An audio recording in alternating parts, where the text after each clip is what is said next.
As Eazy-E once said, damn, that shit was dope. Hi, everyone. It's me, Grant the Movie and TV Guy. Hello. And we're here to talk about a movie today, and a movie that, yeah, good one. And I'm Grant the Movie and TV Guy, movies and TV, that's what we do here. And we're talking today about Army of the Dead. Army of the Dead is directed by, of course, Zack Snyder. It is not a sequel to his Dawn of the Dead, but I'd say it's like a spiritual successor. It's not, I don't think, canon in that universe, but it's kind of his return to that genre, that kind of subgenre of zombie movies. And so what's the story? What's the story, Morning Glory? Well, Dave Bautista plays... I honestly don't know if they ever said his name that I knew of, so... Okay, yeah, they did. Dave Bautista plays Scott, and he's a guy, he's sort of like a mercenary, he's like a big, badass dude, like Dave Bautista himself is. The opening basically is set up as a newlyweds collide with a military convoy that's coming from Area 51. They joke that it's an alien. It's not an alien, it's actually a zombie. And soon it's loose in Las Vegas. Scott is among the people who has to take him out. Goes through his ups and downs. He fights his way through Vegas. Eventually Vegas is walled off. And kind of quarantined into its own little zone. Dave Bautista's as Scott also has a strained relationship with his daughter Kate, who kind of is a volunteer who helps people who are kind of, sort of like in a refugee camp outside of the wall, and is kind of bonded with the children of her friend Gita, and is dealing with the advances of a kind of awful dude who comes there, along with, who's kind of known to be a little bit, let's just put it this way, a little bit, he's a rapist. I'm just gonna come out and say he's kind of he's a crappy dude. And basically, what happens is, she is... the circumstances that come about, they're estranged because of a tragedy that befell them at the onset of the apocalypse. And so basically, a businessman, played by Hiroyuki Sanada, comes in and tells Dave Bautista, Scott, look, we have a job for you. In a matter of days, hours even, the government is going to drop nukes on Las Vegas and light the sucker up and kill all the zombies. Basically, in that time, what you need to do, assemble a crew, go in there, and there is a vault underneath the casino that contains $50 million, at least. Go in there with a crew, and well, this is my kind of journeyman dude played by Garrett Dillahunt, and go in there and basically steal it, take whatever you want for yourself, whatever cut you want, before the place blows sky high. He says assembling it out, it never ever is. And soon he assembles a crew that among them includes a saw-wielding badass played by Amari Hardwick, a kind of frightened young German safecracker who's amazing and who's played by, I'm going to butcher your names, or I'm sorry, Matthias Schweighofer, I believe your name. Awesome character named Dieter, who's like a safecracker, and then he also has a sort of pseudo love interest played by Ana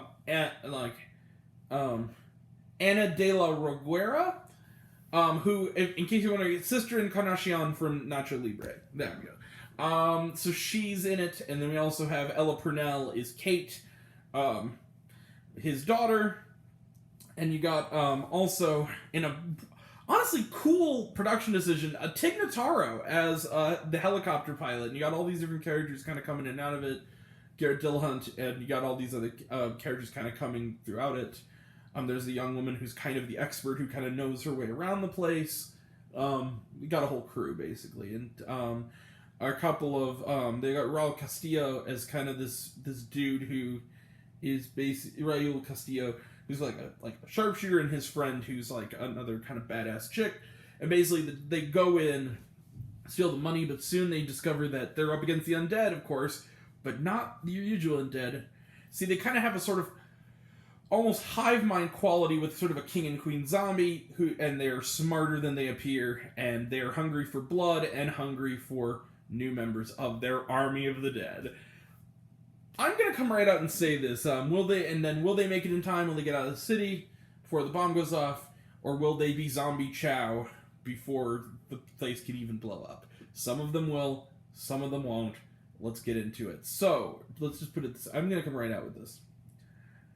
You're gonna dislike me at this point just for saying this. I liked the Snyder Cut. Anyone who saw my video on it did. Zack Snyder's a filmmaker I do like. I'm not like a humongous fanboy, but I've liked, at least kind of liked every one of his films. Even, I think his weakest film by far is Batman v Superman, mainly, but even that has moments that I think are really cool. I still think probably his two best, and I also have a real soft spot for Sucker Punch.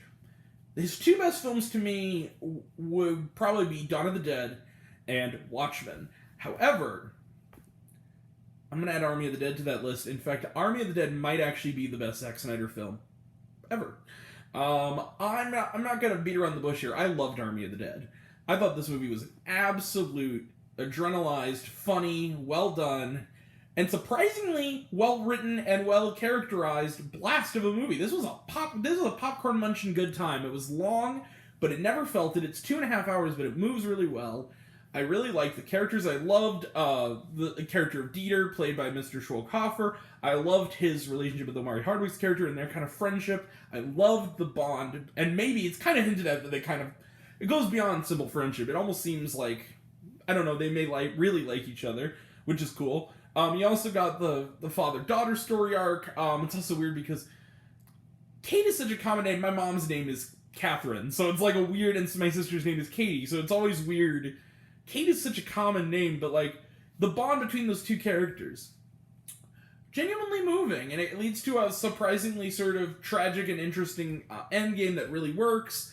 I liked her character. I liked her little side quest trying to find her friend, the young mother from the camp. I also really liked the stuff involving Raul Castillo and his pal and all those other things. I loved, and just the action in this movie. There's a terrific shootout in a casino that looks like something right out of a really dope video game. You got these a climax where they're throwing everything and a kitchen sink at the characters, including nukes and helicopters flying and zombies jumping onto the seat and attacking everybody. It's just madness. Now, another thing that I liked about this movie that was honestly a make or break that weirdly enough was a break that worked for me. One of my favorite memories of a vacation is my dad lives kind of right outside Nevada. And so about 13 years ago, I went to Las Vegas. I visited Las Vegas, and it's one of my favorite memories. I loved going to Las Vegas. I went down the Strip, went to Star Trek Experience before it closed. It was a good time.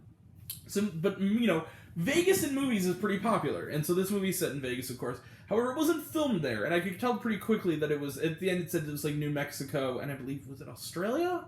Some of it? You could tell.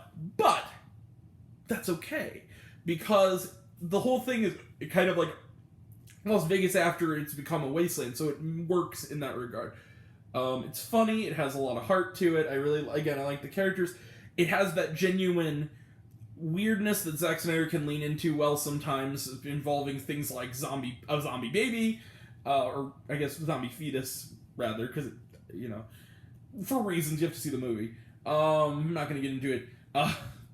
Zombie dancers attacking a dude and ripping his toupee off before they do. You've got these people, like showgirls. You got these things like amazing opening credits. Not only is in just badassery rivals the opening credit montage from Zombieland, but it also actually spells out the emotion of and the stakes of this setup really well. Look, they have a zombie tiger who in a great little kind of one line would say is one of Siegfried and Roy's. A lot of fun. Some minor flaws, I guess, if I could say for it, is that certain things are kind of left undone. You kind of wonder, though, if they're not saving it for a sequel. Like, there's a certain moment when the climax happens where you're not sure quite if a couple people made it or not. They kind of leave that off screen, and it's kind of frustrating. There's another element of certain things, like involving the caste system of these, like, new zombies, is a little bit on the confusing side, at least in regards to the point of certain things happening. But those are so minor in comparison to just the experience. And this is like a really good... I honestly would love to see, not only because they're making and I'm definitely going to watch it. I'm definitely looking forward to it. They're doing a prequel movie with the Dieter character that I think Mr. Schweighöfer is directing. Also, it's called Army of Thieves, and Zack Snyder's going to like co-write and produce it. Can't wait to watch it. They're doing like an anime sequel series. I love more in this universe. I really love this film. I'm really excited to see where they go with this. Maybe even a sequel. Everyone was quite good.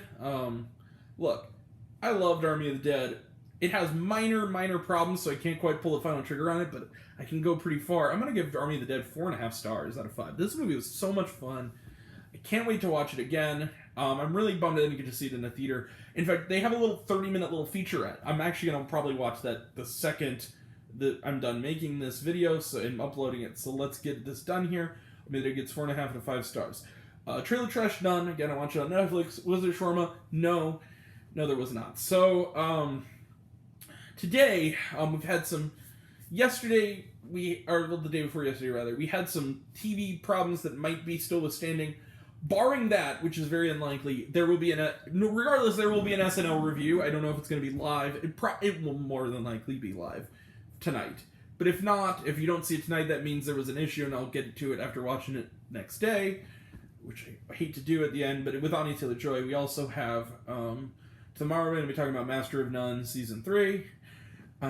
We're also on Monday going to talk about Dream Horse, and then Tuesday I've discovered it's coming out. I want to review, and this is almost going to be like a dual review because I put it on my best of list, but I didn't get to talk about it enough. Borat supplemental recordings, the extra, almost like the 0.5 version of Borat 2.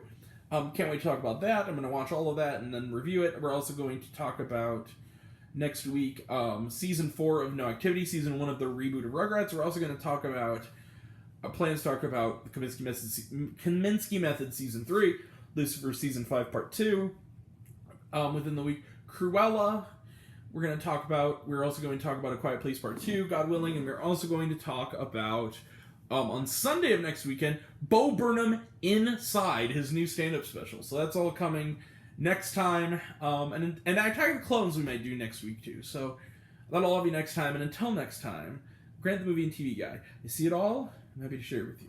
Alright. I love you all. Appreciate you all. I love you all, class dismissed. I love you 3000. Kind to one another. Check out Army of the Dead if you haven't yet. It's a total blast. A lot of people who are going to be watching this probably have seen it, but who knows? They might get to it later. Check it out. So, yeah. Alright. Thank you all. See you soon.